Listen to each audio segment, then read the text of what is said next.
welcome back. I said last week at the height of the so-called political crisis over Adani that Adani is not India. Adani is not India and India is not Adani. And I still say so. Adani must not think that just because there is no major political crisis over him that he's out of the woods. No, Mr. Adani, you're not. He's not.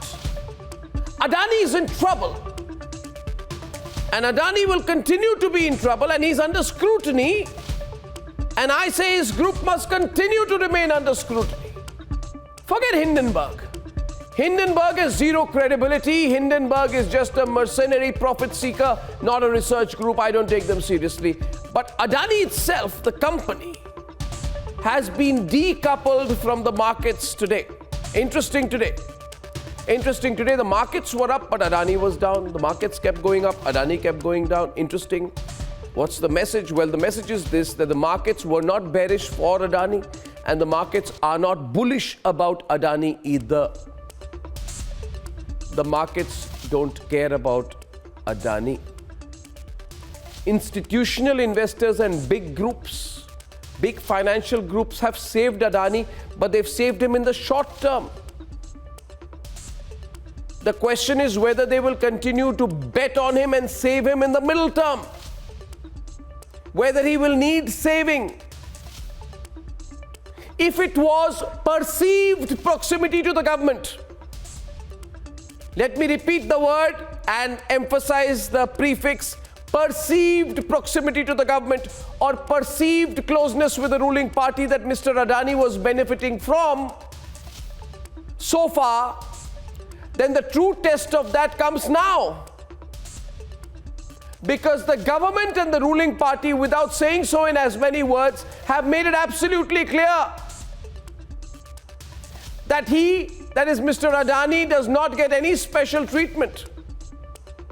That he is as subject to market forces as anyone else.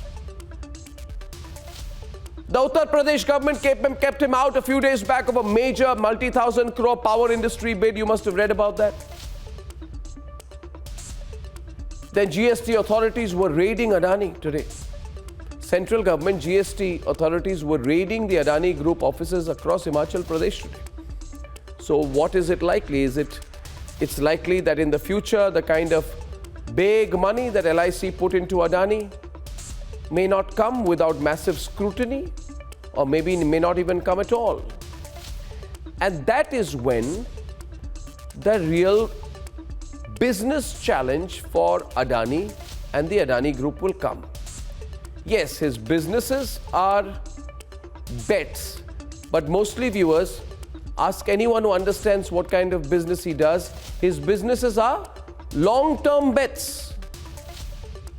Which means that for the next few years, till those long-term bets start paying up, he will need over the next few years to keep pumping in thousands of crores, tens of thousands of crores simply to keep his long-term bet businesses going. Of course, everything could change. He could just get a windfall. He could get access to the world's biggest resources. He could end up owning all the minerals of the world, but those are situations that are 1 in a billion, unlikely to happen. The more realistic thing about Mr. Adani is that if and when, or if his valuation continues to get rationalized, in other words, if the valuation of his companies becomes more, closer to the ground rather than flying up there in the sky, then Adani's capacity to raise equity at very super aggressive valuations elsewhere on other companies or subsidiary companies or affiliated companies will get challenged. Along with that, so will his ability to raise further debt. So if everybody, those people who keep saying, no, his cash flows are strong. Yes, they are strong today. Will they be strong 3 months from now, 6 months from now, 1 year from now? You don't know. Now, viewers, if I'm talking too much economic jargon, you're trying to tell me, Arnab, what exactly are you trying to say? What I'm trying to say is this.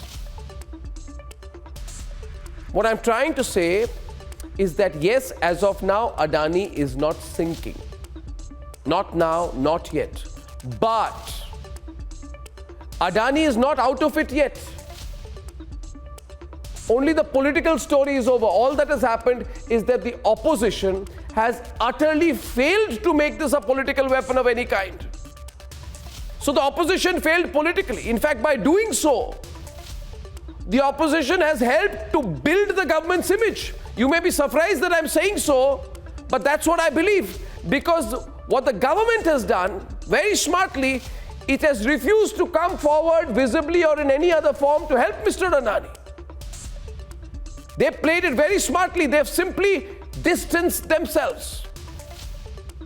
Do I see this changing in the future? I do not see the government changing its approach in the future. I do not see the government or the ruling party coming out too obviously in Gautam Adani's support in the near future. So, Adani, Mr. Gautam Adani, the Adani Group, Adani Enterprise, all Adani companies are pretty much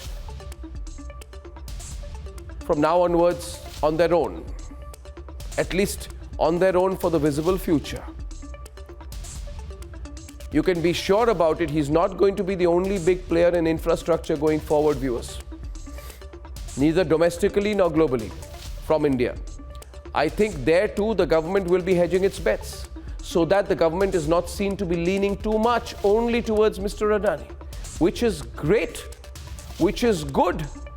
Because I personally, and none of us are comfortable with this South Korea kind of model happening in India.